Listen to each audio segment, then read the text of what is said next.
when people learn about seller financing, they tend to get really excited, and can't blame them. I felt absolutely the same way. But that excitement and that enthusiasm, while being a good thing, can actually lead to one particular mistake I see people making. And that mistake then leads to getting fewer yeses and more no's. And so in this episode, I want to talk to you about that number one mistake and how you can avoid it. So let's cue up that theme song. We'll jump right into it. Welcome to Racking Up Rentals, a show about how regular people, those of us without huge war chests of capital or insider connections, can build lasting wealth acquiring a portfolio of buy and hold real estate. But we don't just go mainstream looking at what's on the market and asking banks for loans, nor are we posting "we buy houses" signs or just looking for, quote, motivated sellers to make lowball offers to. You see, we are people-oriented deal makers. We sit down directly with sellers to work out win-win deals without agents or any other obstacles, and buy properties nobody else even knows are for sale. I'm Jeff from The Thoughtful Real Estate Entrepreneur. If you're the kind of real estate investor who wants long-term wealth, not get-rich-quick gimmicks or pictures of yourself holding fat checks on social media, this show is for you. Join me and quietly become the wealthiest person on your block. Now let's go rack up a rental portfolio. Hey, thank you for joining me for another episode of Racking Up Rentals. This is episode 136, which means show notes for this episode can be found at thoughtfulre.com/E136.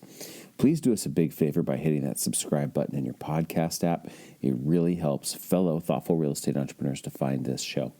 Onward with today's episode.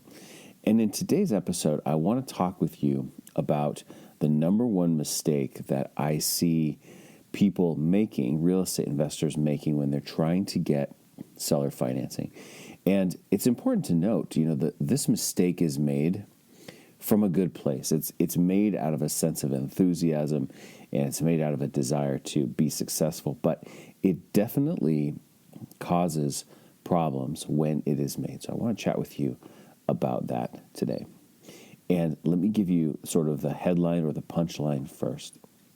The mistake is prematurely offering seller financing. So there's a couple words in here, premature and offering. We're going to dive into those words here just a little bit as we dissect what this problem really is. So what does it mean to prematurely offer seller financing? So when I say that, what I mean is that I see many investors bring up the topic of seller financing just way too early in the conversation. So either they broach the subject of seller financing kind of generally, or they even go so far as to specifically bring it up as an option or an offer to the seller. So this, of course, then begs the question, well, what is too early? When is the right time?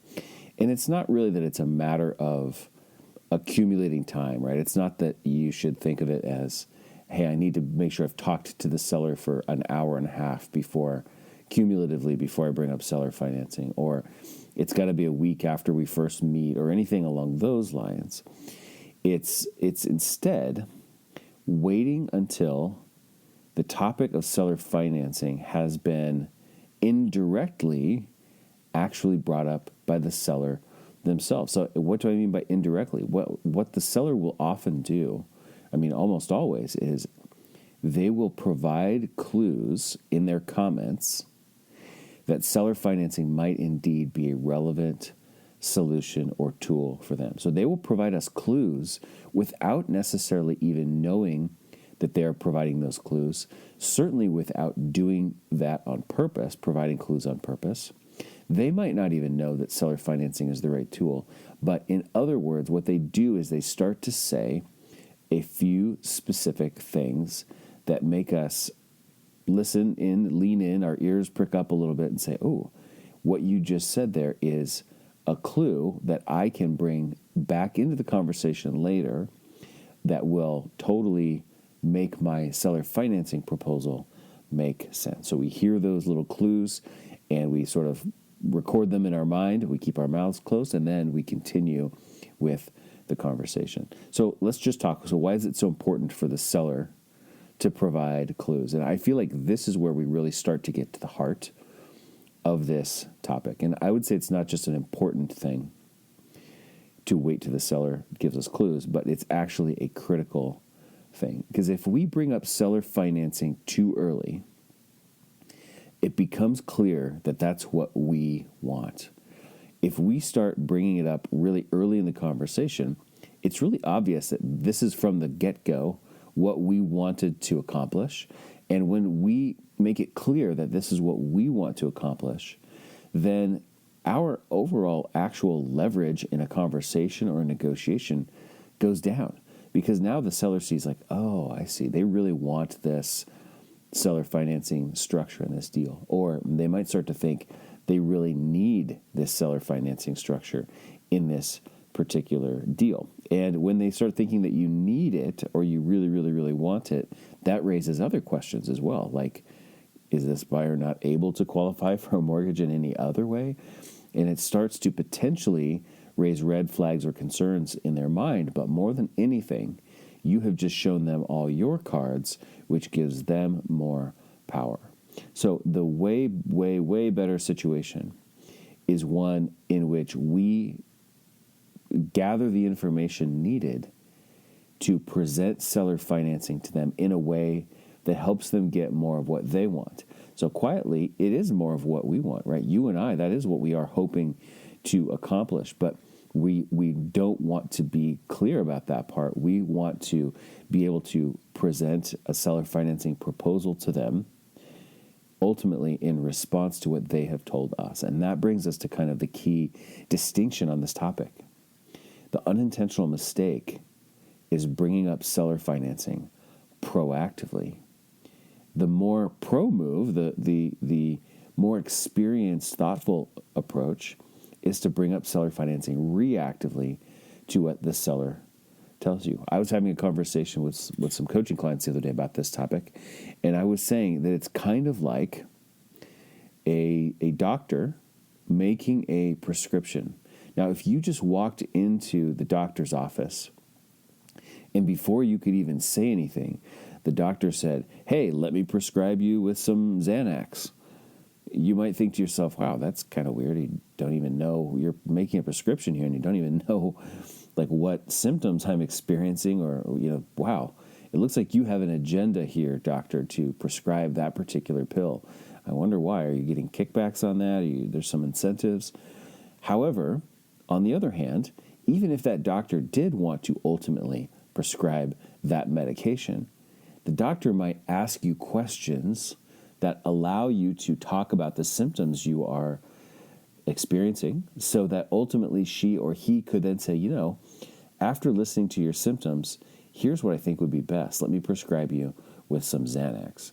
And that is, I think, a really actually good, and not to pat myself on the back, but it's a very apt analogy for what we are doing here. Now, the seller doesn't think of us as a doctor, but we are thinking of ourselves in this way too. And if we can wait long enough and gather enough of the clues, when we bring seller financing back up, it will seem like we're doing it as a very thoughtful prescription based on the diagnosis that we kind of came to from talking to the seller. So what are the clues that we are waiting for the seller to provide? Well, a couple times in my real estate investing career, a seller will literally say early in the conversation, hey, I want to do seller financing. But most of the time, that's not what happens.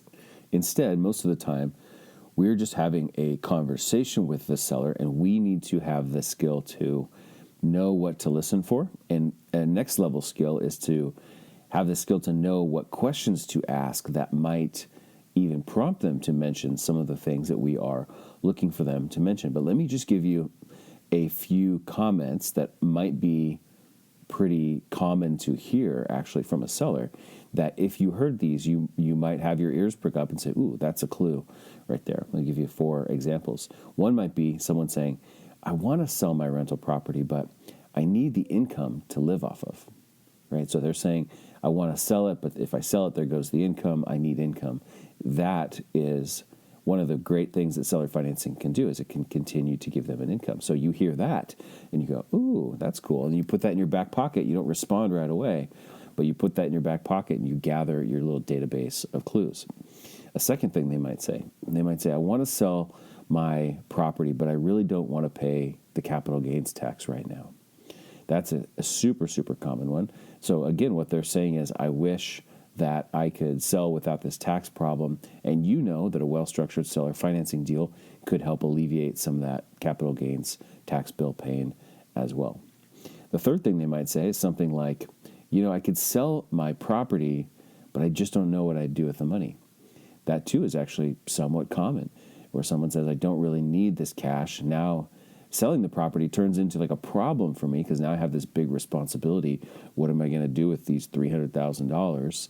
And I have to go find something to do with them. And boy, that sounds like a lot of work, or I just don't want to have to do that. So that's another thing. And then the fourth one might be, they might say something like, if I sell my property, I don't want to pay the taxes, so I'll have to go buy another one. And while it's a good time to sell right now, it might not be a good time to buy. Sure seems like everything is so expensive these days. And that is yet another clue that says, ooh, perfect. You could, a seller financing proposal, ultimately, although you're not going to deliver it in this exact second, is one that might allow them to sell that property without needing to buy another one while continuing to have that income stream and the capital gains deferral benefits that structure brings. So here is kind of the simple summary. I want all of you listening to go out and do more seller financing deals. And as we know and as we've discussed, seller financing deals are infinitely better, more likable, and more practical to accomplish in an off-market environment where you get to talk to the seller directly. But in order to do this, you have to learn this simple skill, which is to bite your tongue and to open your ears. We have to be listening for those clues and resisting the temptation to just be like, oh, I heard one clue. Great, now I can jump in. Or let me just jump in immediately before I've heard any clues because I'm so excited about this. We have to just wait for it with open ears and keeping our mouth closed until we've gathered all the clues we can to make a responsive prescription based on the diagnosis that comes out of that conversation. So do your best to resist the excited temptation to bring it up too early and to wait till that seller gives you those clues and then say, after listening to what you've been saying, I've been pondering this. Have you considered having me make payments to you over time? I think that might make sense based on what you were just saying because blank, blank, blank. And then you can explain and justify why your proposal meets all the things they just told you. So, my friends, go out and get those seller financing deals, but don't rush the process. And that's it for today's episode of Racking Up Rentals. So again, show notes can be found at thoughtfulre.com/E136. Please do us a huge favor by hitting that subscribe button in your podcast app and rating and reviewing the show. Did you know that we have a Facebook group for thoughtful real estate entrepreneurs as well? It's called Rental Portfolio Wealth Builders, and we'd love to have you join us there. So search that in Facebook or just type group.thoughtfulre.com. and you will get a redirect right to that page, and you can join us in that group. If you liked this episode, please take a screenshot of it, post that to Instagram, tag us.